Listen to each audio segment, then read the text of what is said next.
At 04:30, Master Sergeant Karen Mitchell was already awake, sitting on the edge of her bunk in the dark, working her thumbs into the swollen tissue on either side of her right kneecap. She did this every morning now. The same ritual, the same order. Ice first, 15 minutes, then the brace, then the tape job she'd learned from a physical therapist 2 duty stations ago, back when this was something she could still call temporary. She worked quietly. Her roommate at the cadre house, Staff Sergeant Delgado, was a light sleeper, and Mitchell had gotten good at being unheard. By 0500 she was in uniform, boots laced tight, walking the company area with a flashlight she didn't need, because she knew every crack in that pavement well enough to walk it blind. Fort Benning in late July didn't cool off much overnight. The air already had weight to it. She checked the arms room log. She checked the duty roster. She stood at the top of the stairwell to 1st Platoon's bay and listened to 41 recruits breathing in their sleep.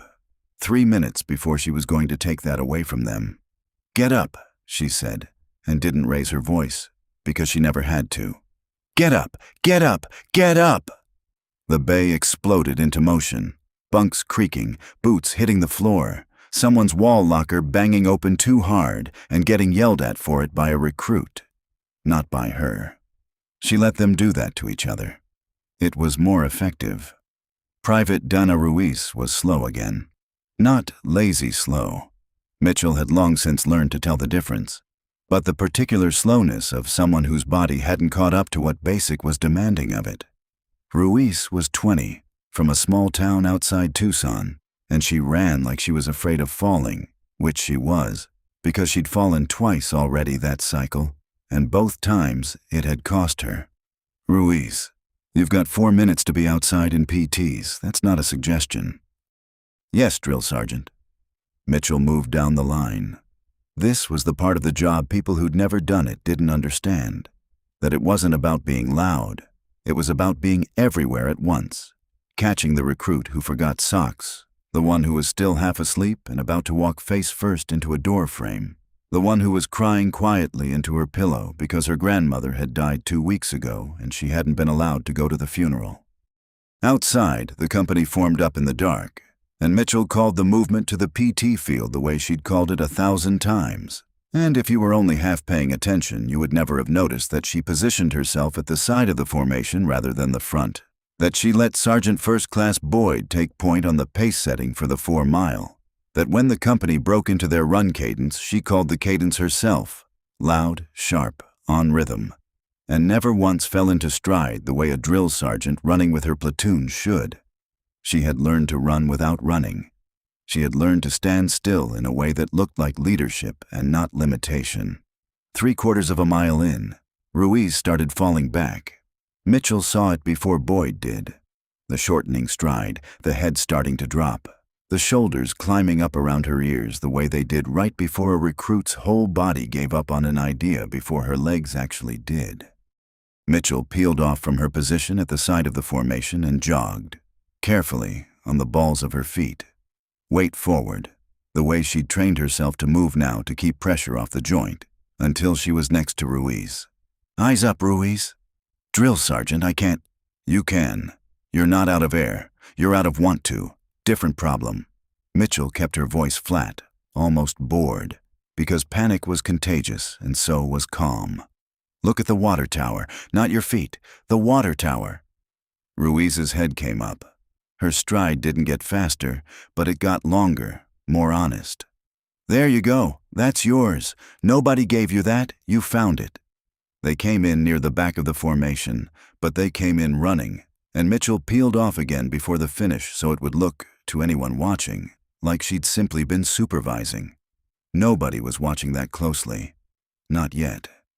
By 0900, the company had moved to the rifle range, and Mitchell had 4 hours of standing on gravel in front of her, which she managed by shifting her weight in a pattern so subtle she'd practiced it in a mirror. Heel, then outer edge, then heel again. Never resting fully on the right leg long enough for anyone to notice a favor being made. It was 1400 before she got a private minute, in the equipment cage behind the arms room. Door pulled most of the way shut. She sat on an ammo can and rolled up her pant leg and found what she'd known she would find.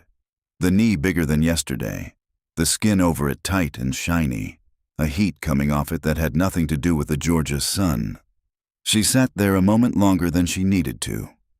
Then she rolled the pant leg back down, stood, and walked.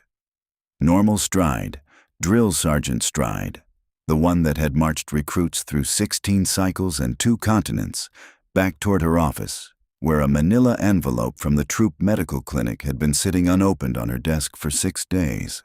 Underneath a stack of training schedules she kept meaning to move. She didn't move it today either. She had a company to run, and a girl named Ruiz who'd found something in herself on a dirt road that morning. And there would be time, later, for the other thing. There was always time later. That was what she told herself. She opened the envelope on a Thursday night, alone in her office, after the CQ desk had gone quiet and the last recruit complaint about a lost ID card had been handled. She'd been putting it off for 6 days, but she knew what it would say before she read it. She'd had the MRI 3 weeks earlier at Martin Army Community Hospital, had lain still in that loud tube for 40 minutes, telling herself it was probably just inflammation, the kind that responded to rest, except she hadn't rested in 19 years and wasn't going to start now. The report used words like significant chondral wear and partial thickness tear, medial compartment and findings consistent with prior traumatic injury. At the bottom, in the assessment, a major she'd never met had written a recommendation for permanent physical profile and referral to a medical evaluation board. MEB. The words that ended careers. Mitchell read it twice, then folded it back into the envelope like that might undo something, and sat with her hands flat on the desk for a long time. The old injury had a date attached to it if she wanted to remember it, which she didn't, most days. 14 years back, a fast rope insertion that went wrong when the aircraft shifted at the wrong second, and she'd come down hard on a hillside outside Kandahar with her knee bent in a direction knees didn't bend. She'd walked it off because there was a mission still running and because the medic on that op needed to be tending to a 19-year-old with a gunshot wound, not her bruised leg. She'd gone back to duty in 4 days. Nobody wrote it up as more than a minor sprain because she told them it was a minor sprain. And at the time, that had felt like the truth. It had been re-aggravated 100 times since, in ways too small to name individually. Every road march, every log PT session, every time she demonstrated a movement instead of just describing it because that was the kind of drill sergeant she'd decided to be. Cartilage didn't come back from that. She knew that now the way she hadn't let herself know it then. She was still sitting there when Command Sergeant Major Owens knocked once and let himself in, because that was his way, and found her with the envelope under her hand. "You're here late, Mitchell." "Catching up on paperwork, Sergeant Major." He looked at her for a second longer than the sentence required. Owens was 51, had run 3 battalions worth of drill sergeants through this exact building, and had a way of reading a room that recruits found unsettling and cadre found reassuring. "You've been favoring that leg for about 3 weeks now," he said. "I'm not blind, I'm just patient. It's nothing that affects performance, Sergeant Major." Didn't ask if it affected performance, asked if you were all right. "I'm fine." The words came out clean, practiced, the same tone she used to tell a recruit their blister didn't matter, get up and move. Owens didn't push it, not that night. He had a company's worth of other problems and trusted her enough, still, to let her manage her own. He left with a look that told her the trust had an expiration date, though, and it wasn't far off. She didn't sleep well that night. In the morning, she was back at 04:30, ice, brace, tape, boots, and out the door before Delgado woke. The next 2 weeks were about Ruiz. Ruiz had failed her second diagnostic run by 11 seconds, which put her on the recycle list. One more failure, and she'd be pulled from the cycle entirely, sent back to start basic over with a new company, 3 more months added to a life she'd already put on hold. Mitchell had seen recruits break under less.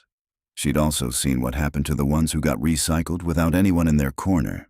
Some came back stronger, and some just came back smaller, like the Army had proven something to them they never fully recovered from believing.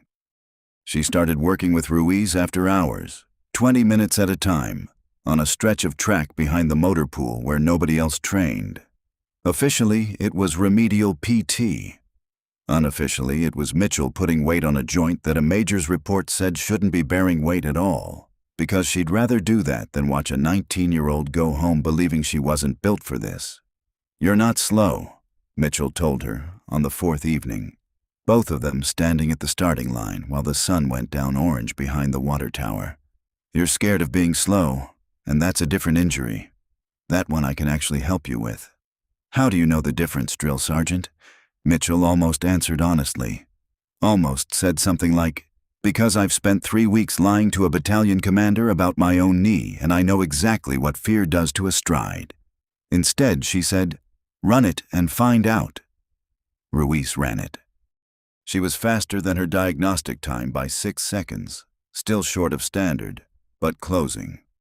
Mitchell walked back to the cadre house that night, favoring the leg so badly she had to stop twice, out of sight of the barracks windows, and press her palm flat against a light pole until the worst of it passed. She still hadn't told anyone the real number on that MRI report. She told herself there was a plan forming. Get Ruiz through the run standard, get the cycle to graduation, and then deal with the MEB on the other side of it, when it wouldn't cost anyone but her. She didn't yet know how little control she had over which side of that line the truth would choose to land on. The family day run was supposed to be routine, a full company formation run, 4 miles, the kind of event battalion staff sometimes walked out to observe because it looked good on a calendar. Mitchell had run this exact route with this exact company 11 times over the cycle. She knew where the pavement buckled near the chapel, knew the soft give of the gravel by the motor pool, knew, most of all, exactly how to hold her body through it so nothing showed. She didn't account for the pothole. It was small, half filled with rainwater from the night before, easy to miss in the gray pre-dawn light, and her right foot came down in it wrong at mile 2, at the exact angle her knee had spent 3 weeks warning her never to allow. The joint buckled. Not dramatically. There was no scream, no fall to the ground, but her whole right side dropped 4 inches faster than the rest of her. And for 1 full second, Master Sergeant Karen Mitchell was not running.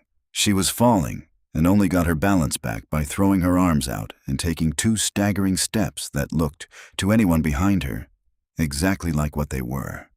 "Drill Sergeant." Someone's voice. Close. Boyd, maybe. "I'm good."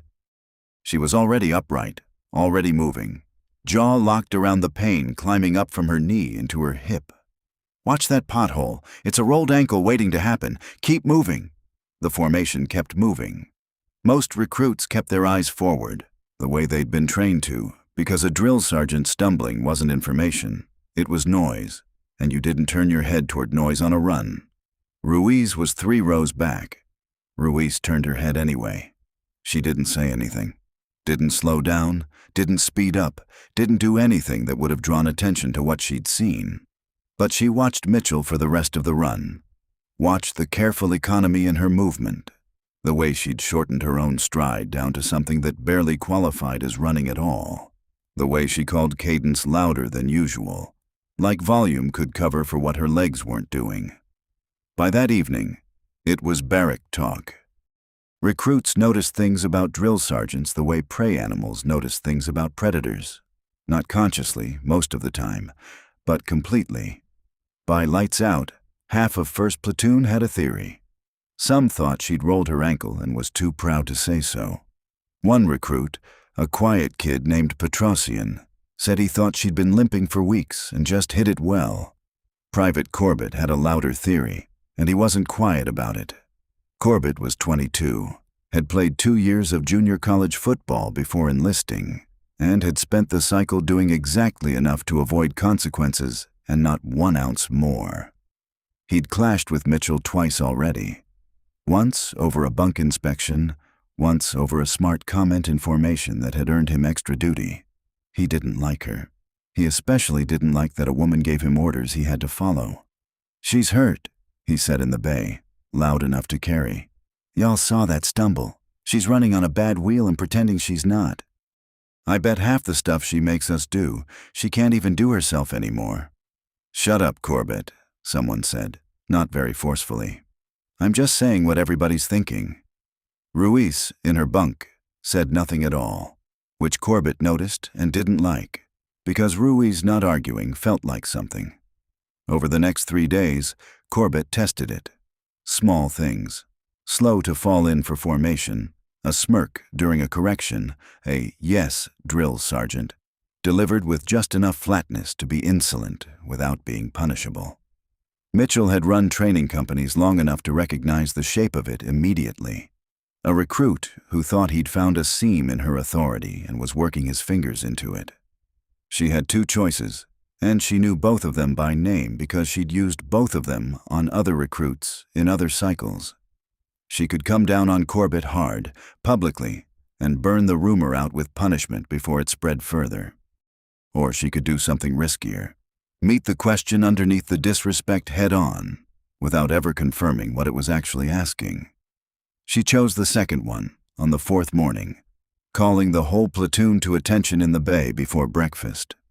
"I'm going to say something once," she said, standing very still, weight distributed in a way that cost her more than it looked like it did.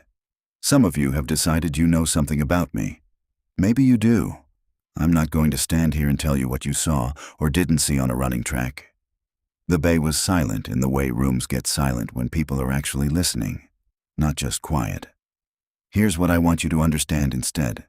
Leadership was never about being unbreakable. I've served 19 years.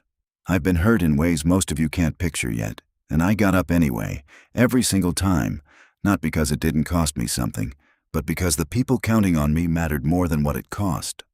That's the job. Not looking invincible, being there anyway." She let that sit for exactly as long as it needed to. "Private Corbett, my office, 5 minutes. We're going to talk about military bearing. Everyone else, fall out to chow." It worked, mostly. The open testing stopped, and even Corbett fell in line after a conversation Mitchell never fully described to anyone, though recruits noticed he came out of her office quieter than he went in. But speeches didn't heal cartilage, and Command Sergeant Major Owens had been standing outside the bay door for the last 30 seconds of it, having come by for an unrelated signature, and had heard enough. He was waiting for her in the hallway after she dismissed the last recruit. "My office," he said. "Now, and Mitchell, don't tell me it's nothing. I just heard you tell 40 recruits it's something. Let's start there."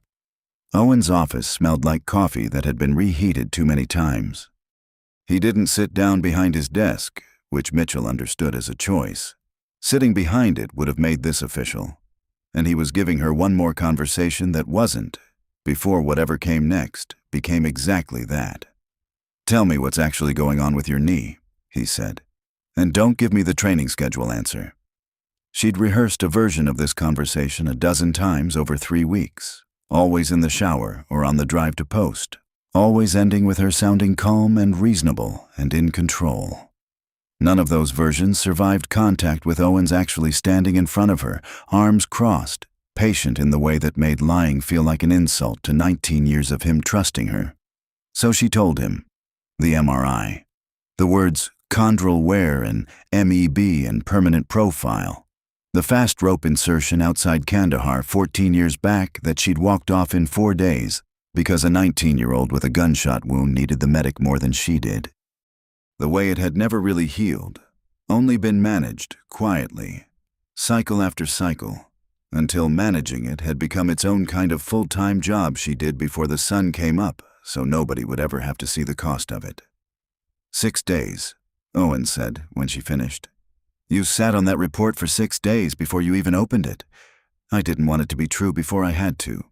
And how long were you planning to run this company blind to it?" "Until graduation." She said it plainly, because there was no version of the truth that made it sound better than it was.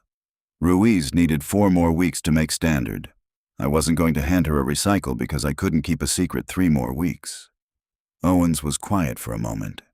He'd known her a long time, long enough to know this wasn't recklessness for its own sake, that underneath it was something closer to fear, the particular fear of a woman who had built her whole self around never being the one who needed carrying.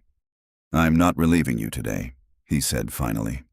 "But I need you at Troop Medical by Friday, and I need you to actually follow whatever profile they put you on. If you don't, if I see you demonstrate one more movement or run one more diagnostic, I pull you from these recruits myself for your safety and theirs. That's not a threat, Mitchell. That's me doing my job the way I need you to start doing yours." "Understood, Sergeant Major." It should have ended there, quietly, on her own terms, with an appointment on a calendar for Friday. It didn't. 2 nights later, the company ran a night land navigation exercise in the training area east of the airfield. Recruits moving in pairs between checkpoints with compasses and red lens flashlights. Cadres spread thin across 4 square kilometers of pine woods to supervise from fixed positions. Ruiz was paired with Petrosian. Somewhere around the 3rd checkpoint, in country dark enough to swallow a flashlight beam whole, Petrosian twisted an ankle stepping into a drainage ditch, and in the scramble to get him upright, Ruiz lost her azimuth entirely. The radio call came in at 21:40. 1 recruit down with an injury, the other missing from the checkpoint, last known position uncertain. Boyd was already organizing a search grid. Mitchell, listening on the hand mic from the cadre truck, heard the checkpoint number and did the math in her head before anyone else finished their sentence.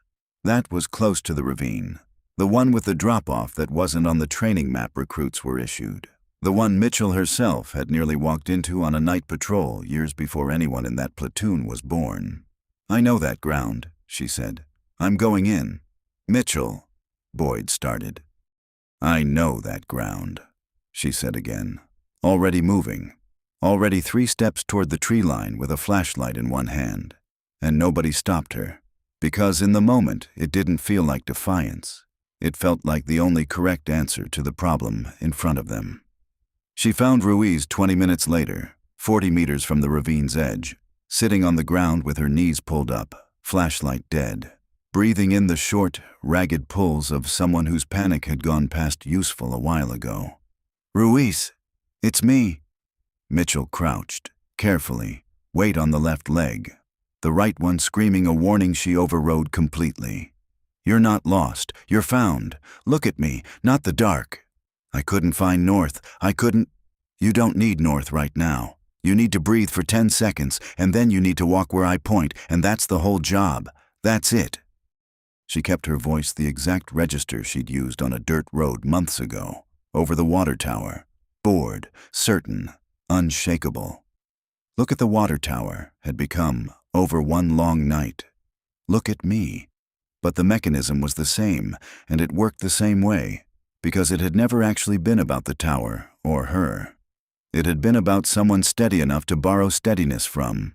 They walked out together, slow, Ruiz's hand gripping the back of Mitchell's belt the way recruits were taught for night movement. Mitchell's right leg buckling twice more in the uneven ground, and holding, barely, both times. They reached the checkpoint truck's headlights at 22:16. Ruiz was checked, cleared, wrapped in a blanket, and sat down next to a shaken but stable Petrosian. Mitchell took one more step toward Boyd to give her report, and her knee simply stopped being a knee that could carry weight, and she went down onto the gravel in front of the entire assembled search element, in full view of 41 recruits who had spent 3 weeks wondering, and now finally knew. Nobody rushed to help her up at first, because for one long second nobody could quite believe what they were seeing. Master Sergeant Karen Mitchell on the ground, and not getting up the way she always got up, fast and certain, like the ground was something she'd chosen to visit. Then Boyd was there, and a medic, and Ruiz was on her knees beside her before anyone told her to be, saying her name in a voice with none of the panic left in it from 20 minutes earlier, because somewhere in that dark walk out of the woods, the fear had transferred, quietly, from the recruit to the drill sergeant, and Ruiz didn't know what to do with it except stay close. "I'm fine," Mitchell said, which nobody believed, least of all her. She didn't run the company again after that night. She went to Troop Medical the next morning, not Friday, because there was no more room for the version of this where she chose the date. The physical therapist looked at the swelling and asked her, not unkindly, how long she'd been walking on it like this, and Mitchell gave her an honest number for the first time in 14 years. The MEB process started within the week. It moved the way those things moved. Paperwork, appointments, a physical evaluation board that would eventually write findings she already knew the shape of. She was placed on a permanent physical profile that kept her off runs, off log PT, off anything that asked her knee to be something it no longer was. Boyd took over most of the hands-on training. Mitchell kept doing everything else: inspections, counseling, the quiet administrative weight of running a training platoon. Because Owens had been right that there was a version of her job that didn't require her body to prove anything, and it turned out there was more of that version than she'd let herself believe. The recruits treated her differently in the last 2 weeks of the cycle, though it took her a few days to understand how. It wasn't less respect. It was a different kind. The kind that comes from having watched someone carry something heavy and keep walking anyway, rather than having simply been told to be afraid of her. Corbett came to see her, unprompted, 3 days before graduation. He didn't apologize in so many words. That wasn't in him yet. But he asked her, standing at a loose parade rest in her office doorway, how long she'd actually been hurt, and when she told him 14 years, in pieces, he was quiet for a second before he said, "That's a long time to keep doing this job scared of people finding out." "It was," she agreed. "I don't recommend it." Ruiz passed her final diagnostic run 4 days after the land navigation exercise, 8 seconds under standard, and came to find Mitchell in the motor pool afterward, still breathing hard, to tell her before she told anyone else. "I want to ask about reclassing," Ruiz said. "After AIT, I've been reading about physical therapy techs, the ones who work with soldiers on profiles, injury recovery, that kind of thing." She hesitated. "I think I want to do that. Help people get back what they lost, instead of just yelling at them to be tougher about losing it." Mitchell looked at her for a long moment. This recruit who'd been slow and scared 11 weeks ago, standing here now having found, somewhere in the hardest parts of basic, exactly the kind of purpose Mitchell had spent her whole career trying to hand to people without ever naming it out loud. "That's a good reason to wear this uniform," Mitchell said. "Better than most." Graduation was on a Thursday morning, humid and bright. Families in the bleachers with cameras raised. Mitchell stood at the side of the formation one last time. Not at the front, not pacing anyone, just present. The way she'd learned over 3 hard weeks that presence didn't require speed to count. When it came her turn to speak, she kept it short. "Somebody asked me recently what leadership actually is," she told them. "I used to think it was never falling. I know better now. It's what you do for the people around you while you're falling, and whether you get back up for them, even when getting up costs you something nobody else can see." She found Ruiz's eyes in the formation. Ruiz didn't smile, exactly, but she nodded once, like she understood exactly which parts of that sentence belonged to her. After the ceremony, Mitchell walked back toward the company building alone, slower than she used to, her stride no longer needing to hide anything from anyone. Behind her, the new graduates were reuniting with families, laughing, crying, already becoming something other than recruits. In her office, she took off her drill sergeant hat and set it on the desk, and for the first time in 19 years, didn't reach immediately for the next thing to fix. She'd carried this company as far as she could. It turned out that had been far enough. And that's the story of Master Sergeant Karen Mitchell, a woman who led not because she never broke, but because of what she did for others while she was breaking. If this story moved you, don't forget to like and subscribe so you don't miss the next one. Thank you for watching until the end. See you in the next story.